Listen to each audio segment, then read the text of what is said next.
Hello children, the last class we have discussed quadrilateral. This is not for the examination, just those who didn't attend the class for the students. I have just going through this chapter. Listen over here. The quadrilateral means four-sided figure. That is three-sided figure are triangles. Four-sided figure are known as quadrilateral. And if each angle of a quadrilateral is less than 190, it is called the convex quadrilateral. So this type of normal quadrilateral known as convex quadrilateral that are we are studying. So when what will be concave, just like look at here, just like this type of quadrilateral are known as concave. That means more this angle is more than 190. That so this is a concave, and this is known as complex quadrilateral. These two types are not. This is not for our syllabus. This is only for your knowledge I said. So we are knowing about convex quadrilateral only. Okay, that means all the four angles must be less than 90, but sum of these four angles should be always 360. The sum of the interior angles of a quadrilateral is always 360. All the four angles must be 360. According to these angles, that quadrilateral are divided into different. We will discuss that different types of quadrilateral. Look at here. First one is trapezium. Trapezium is the four-sided figure, but one pair of opposite sides are parallel. Because any one of the pair, two pairs are there, any one of the pair must be parallel to each other, and the opposite sides are these two opposite sides are non-parallel, but any one pair should be parallel, but all the angles, sum of angles must be 360. That all just like the quadrilateral. Look at here, second type is isosceles trapezium. That means one pair is parallel and that non-parallel sides should be equal. That type of trapezium is known as isosceles trapezium. Okay, that is in the isosceles trapezium, adjacent angles are equal, opposite angles, sum of the opposite angles must be 190, and diagonals must be equal. That is the main 3 points we have to remember. Just to know it, there is no problem of so questions are not we have to attend the examination. Next is parallelogram. Third quadrilateral is parallelogram. This is opposite sides are equal and parallel. A parallelogram is a quadrilateral with both pair of opposite sides are parallel and equal. The 4 points we have to remember about parallelogram is opposite sides are equal and opposite angles are also equal. Adjacent angles are supplementary. Opposite sides are equal and parallel. Opposite angles are equal. That is, opposite angles should be equal and adjacent angle must be supplementary. That means sum of adjacent angles should be 190. And their diagonals bisects each other. That means when we join the opposite vertex, that is the diagonals, they will be bisects each other. Not equal. Bisects means the bisects equally divides. These two OD and OA will be equal. AO and OC will be equal. That is known as bisects each other. And next quadrilateral is rectangle. Rectangle is the quadrilateral with every angle is 90. All the four angles must be 90. Here is also opposite sides are equal. Look at the first point. Each angle is 90. Second is opposite sides are equal and opposite sides are parallel. And the next point is diagonals are also equal. When we join opposite vertex, the diagonals will be equal. And not only equal, they bisect each other. These points we have to remember when we discuss about rectangle. Next, fifth figure is rhombus. A rhombus is a quadrilateral in which all sides are equal. All the four sides must be equal. That is, all the quadrilateral with all the sides are equal are called rhombus. And if it's a diagonal bisects at 90 degree, that is diagonals bisects equally bisects and they bisect at 90 degree. All the when these diagonals bisects, join point, the opposite angles must be, particular opposite angle must be 90 degree. A parallelogram with any pair of adjacent angle is rhombus. Another definition of rhombus. Okay. And now next figure is square. Sixth figure is square. Square is a quadrilateral with all the sides are equal and each angle is 90 degree and their diagonals must be equal and bisects each other. These points are we have to remember about all the sides are equal. About square, when we study mensuration, we have to study only square and rectangle only. Other figures you have to remember what is the figure just like and how to prepare that figures and their peculiarities or their important points about the figures. That's only you have to remember in this chapter. There's no need to do the exercises. Okay, that means then the next chapter we have to do is circles. That is we have to study. Look at here. This chapter is circles. This is means in this chapter we have to study what is circles and its importance, and we have to consider a circle.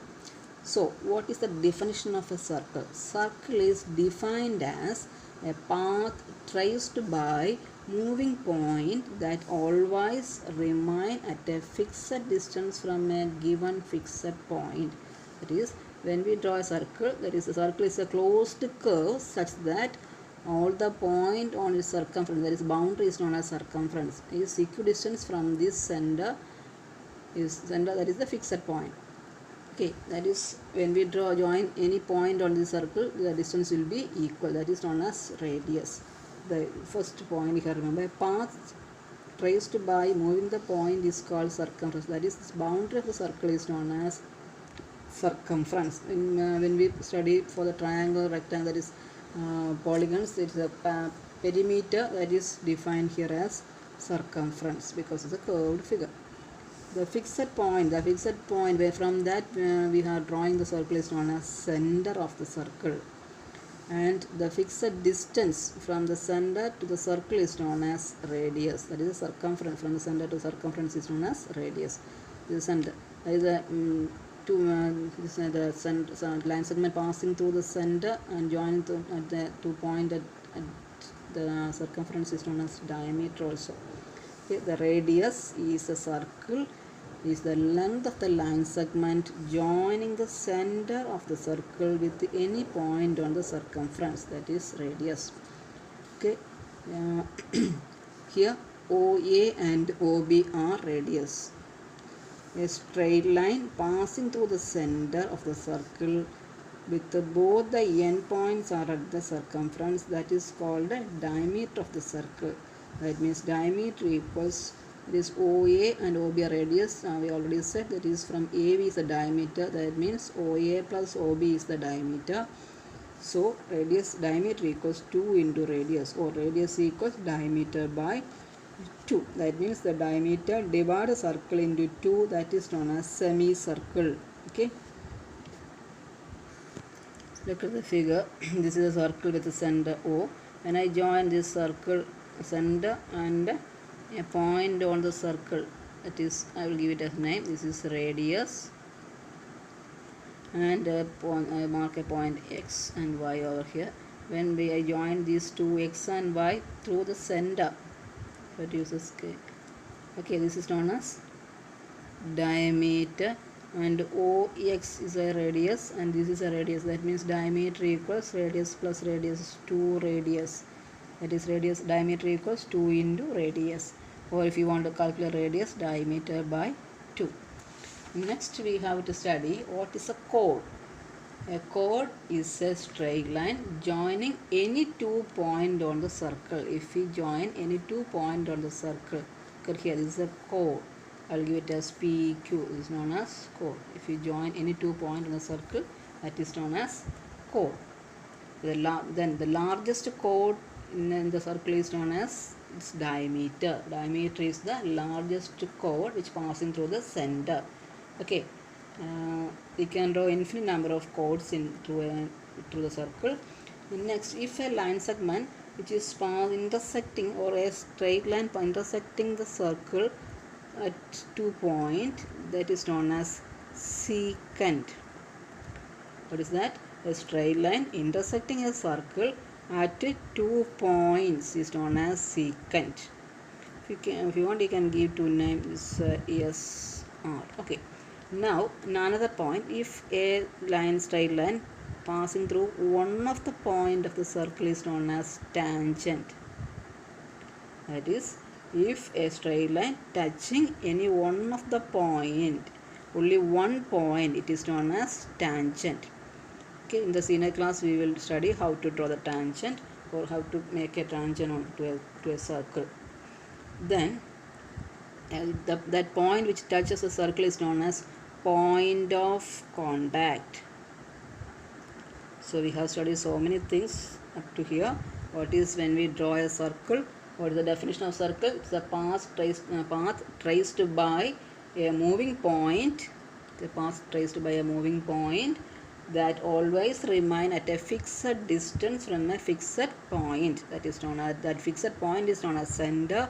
At a fixed distance we have discussed, that is known as radius. And if that the line segment, we are joining any 2 points on the circle, they are known as, that line segment is known as chord. The largest chord which is passing through the center is known as diameter. If a line segment intersecting the circle through 2 points, that is known as passing through 2 points, is known as secant. If the straight line passing through only 1 point, it is known as tangent. That a point, only one, that point is known as point of contact. Now we will discuss what is an arc. Arc means it's a part of a circle. Here I will mark 2 point EF. Okay, this EF, this is an arc. A arc is a part of a circumference of a circle. This is arc. We can mark 2 arcs here. This is a minor arc, and the remaining, this larger part is known as major arc. If the minor arc EF is known as this, and the major arc EF is known as this remaining part.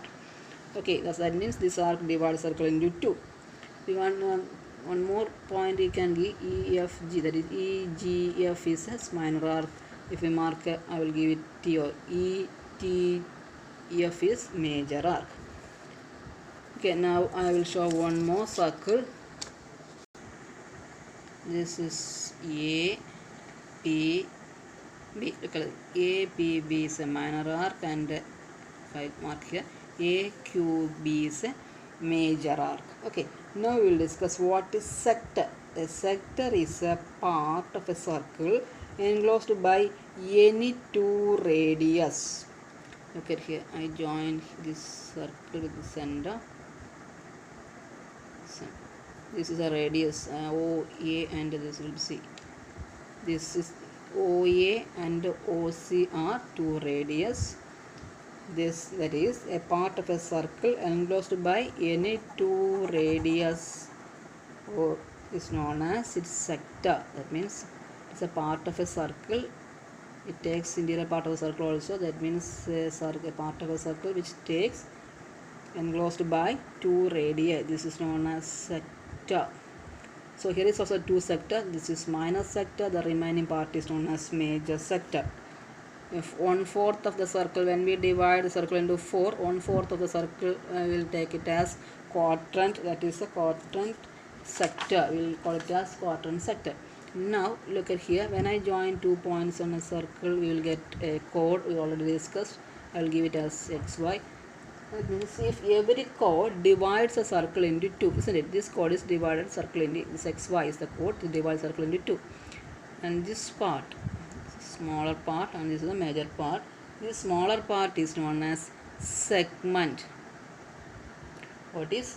Every chord divides circle into 2 equal parts. Each 2 part of the circle is called a segment. This is the minor segment, and this, the remaining part is known as major segment. Okay, and we already discussed a diameter divides a circle into 2 parts. This is, I will draw here. This is a diameter PQ. It divides a circle into 2 parts. This is, each part is known as semicircle, isn't it? Each part. And this is also 2 segments. The equal segments are there. 2 semicircles are equal segments. So again I repeat, segment is a straight line intersecting 2 circles. Intersecting a circle at 2 points is called segment. A straight line, underline and study this statement. The straight line touches a circle at only 1 point is called a tangent. That point of intersection, that point of tangent, and that point tangent passing through is known as point of contact. Now arc is a part of a circumference of a circle. Look at here, this is an arc. That is major arc, and the remaining is minor arc. Sector is a part of a circle enclosed by any 2 radius is called a sector. I had underlined that statement. Segment, every chord dividing circle into 2 parts. These 2 parts is called segment. And this is a minor segment, this is a major segment. and diameter divide circle into 2, that is known as semicircle. Look at here, this is the shaded portion is interior part of circle, this outside is exterior part of a circle. Here this much is from this section. Next we have to do the exercise. Okay, we will stop here. We will wind up today's class. Thank you.